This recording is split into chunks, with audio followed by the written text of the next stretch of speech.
Hello student, कैसे हैं आप सब। एक बार पुनः आप सभी का आपके अपने चैनल शिव कोचिंग क्लासेस पर स्वागत है। Class 12 physics NCERT chapter second में आज अपना टॉपिक है समांतर प्लेट संधारित्र। समांतर प्लेट संधारित्र का व्यंजक जो है काफी महत्वपूर्ण है और कई वर्ष से पूछा गया है। आप सभी से आग्रह है कि आप विधिवत समझें, ठीक है।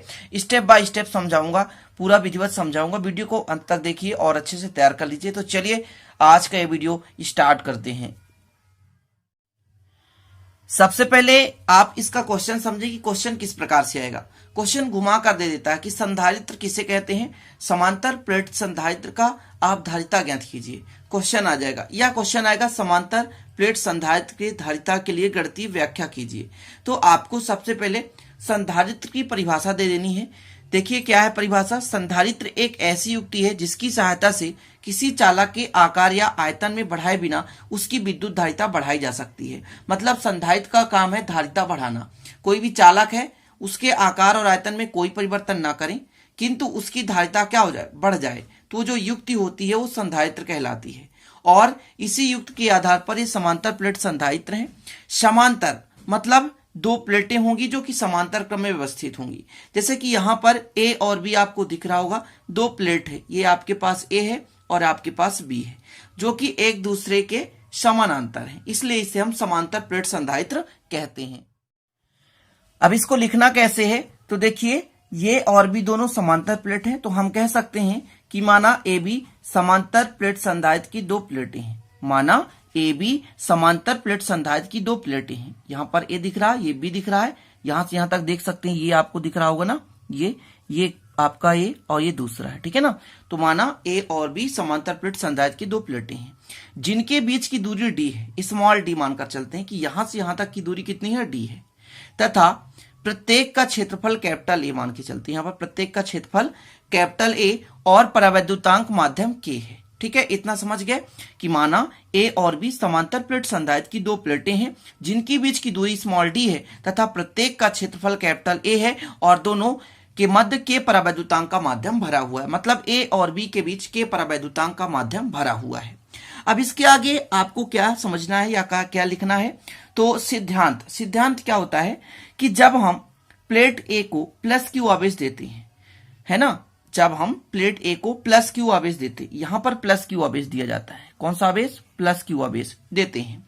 तो प्लेट ए पर प्लस क्यू आवेश के कारण बी पर भी प्रेरित आवेश उत्पन्न हो जाता है। तो समीपवर्ती तल पर यानी पास वाले क्षेत्र पर माइनस क्यू आवेश उत्पन्न हो जाता है और दूरवर्ती तल पर दूसरे साइड पर प्लस क्यू आवेश उत्पन्न हो जाता है या प्रेरित हो जाता है।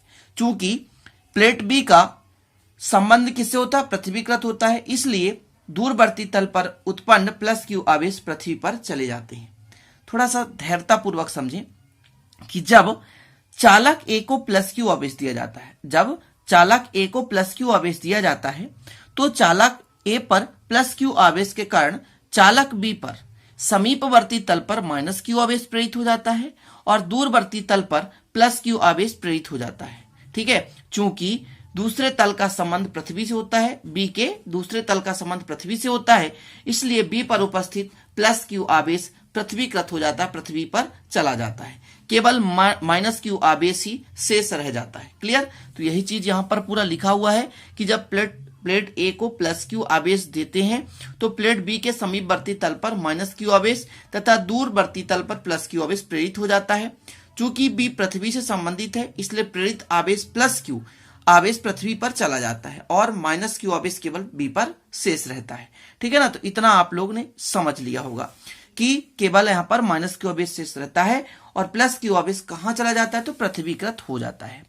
अब आपने पृष्ठीय आवेश घनत्व तो पढ़ा होगा या पृष्ठीय घनत्व तो, है ना। क्या होता है कि एकांक क्षेत्रफल पर उपस्थित आवेश की मात्रा।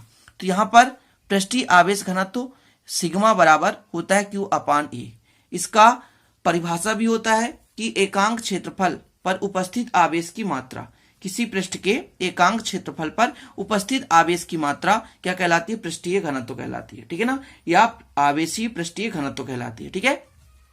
जैसा कि आपने चालक लिया है, प्रत्येक का क्षेत्रफल कैपिटल ए हमने माना है कि प्रत्येक का क्षेत्रफल कितना है, कैपिटल ए। तो एकांक क्षेत्रफल पर आवेश की मात्रा ही पृष्ठीय आवेश घनत्व कहलाती है, जिसे हम सिग्मा से प्रदर्शित करते हैं। इतना क्लियर हो गया।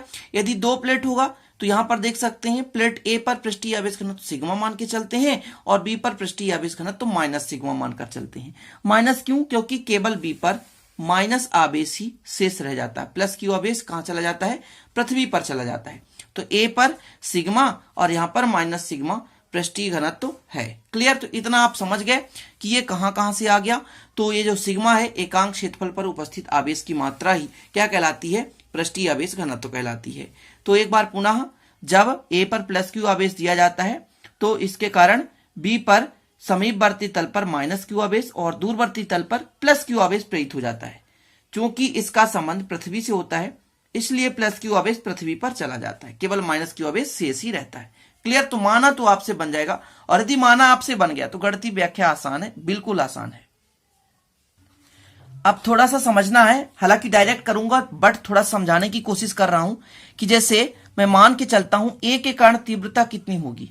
एक बिंदु मान लेता हूं यहां पर पी है, तो ए के कारण, ए प्लेट के कारण, प्लेट ए के कारण, प्लेट ए के कारण बिंदु पी पर तीव्रता कितनी होगी। ध्यान दीजिएगा, थोड़ा सा समझाने की कोशिश कर रहा हूं। तीव्रता होगी, मान के चलता हूं E1 है, इसका होता है फार्मूला सिग्मा अपान 2 के एप्सिलॉन नॉट। ये चैप्टर 1 का है, ठीक है ना, कि आपके पास एक चालक है ना, और उस चालक के कारण किसी बिंदु पर तीव्रता कितनी होती है। ये समीकरण 1 दे दिया हमने।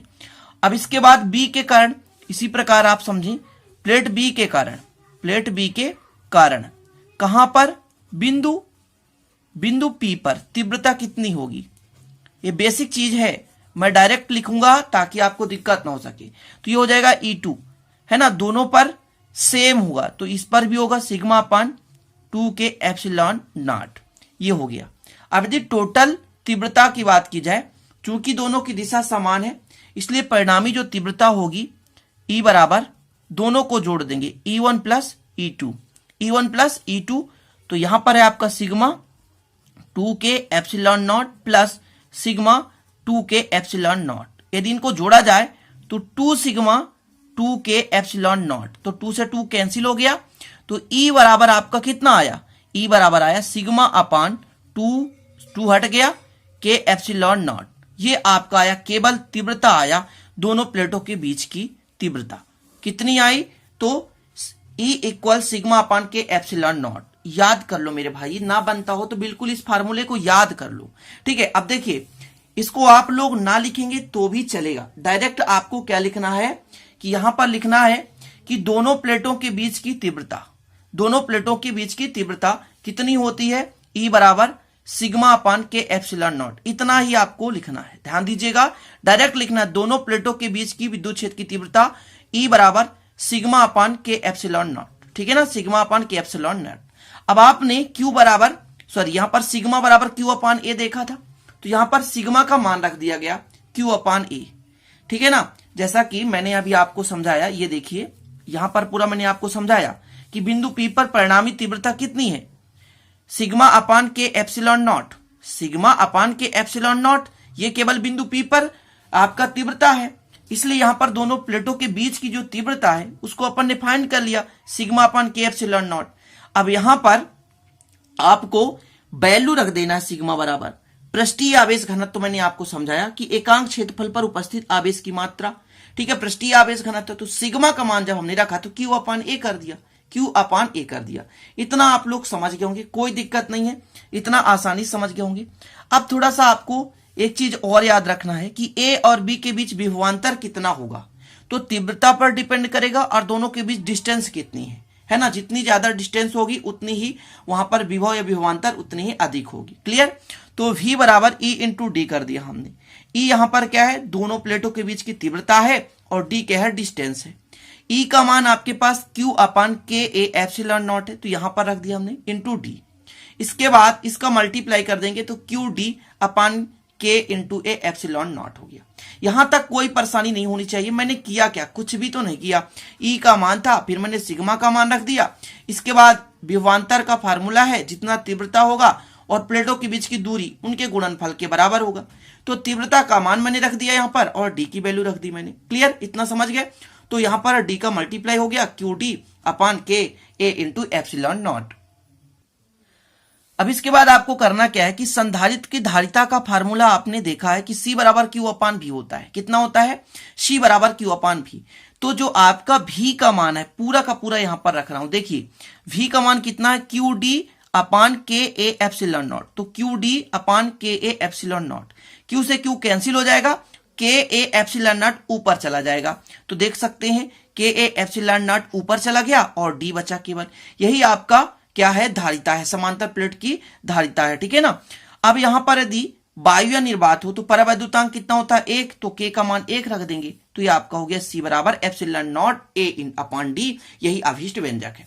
मेरे भाइयों कुछ भी परेशानी नहीं होनी चाहिए, बस थोड़ा सा यहां पर आपको समझना है कि दोनों प्लेटों के बीच की तीव्रता, यदि आप कैसे आया ये नहीं जानना चाहते तो बिल्कुल याद कर लो यहां पर कि E इक्वल सिग्मा अपान के एप्सिलॉन नॉट। ठीक है ना। यहां पर सिग्मा का मान रखा गया है Q अपान ए, ध्यान रखना। फिर दूसरा फार्मूला आपको याद रखना है, विभवांतर बराबर तीव्रता गुणे दूरी। तीव्रता आपका E हो गया, डिस्टेंस D हो गया। दोनों प्लेटों के बीच की दूरी D है। मैं माना पहले ही बता चुका है कि दोनों प्लेटों के बीच की दूरी कितनी है? D है। अब यहां पर जो E का मान है, E का मान है कितना? यहां पर देख सकते हैं Q अपान के ए एप्सिलॉन, तो मैंने मान रख दिया। ठीक है। इसके बाद धारिता का फार्मूला जानते हैं Q अपान भी, इस पे वैल्यू रख दो और वैल्यू रखने के बाद आपका आंसर आ जाता है। तो बस एक छोटा सा वीडियो यार, अच्छा लगे तो लाइक कर देना और इसे अच्छे से तैयार कर लो, बिल्कुल पेपर में आने ही वाला है। ठीक है ना। चाहे आप क्वार्टरली की तैयारी कर रहे हो, चाहे हाफ ईयरली, एनुअल या प्री बोर्ड एग्जाम, हर एग्जाम के लिए महत्वपूर्ण है। तो चलते हैं स्टूडेंट, मिलते हैं फिर अगले वीडियो में नए टॉपिक के साथ। तब तक के लिए जय हिंद, वंदे मातरम।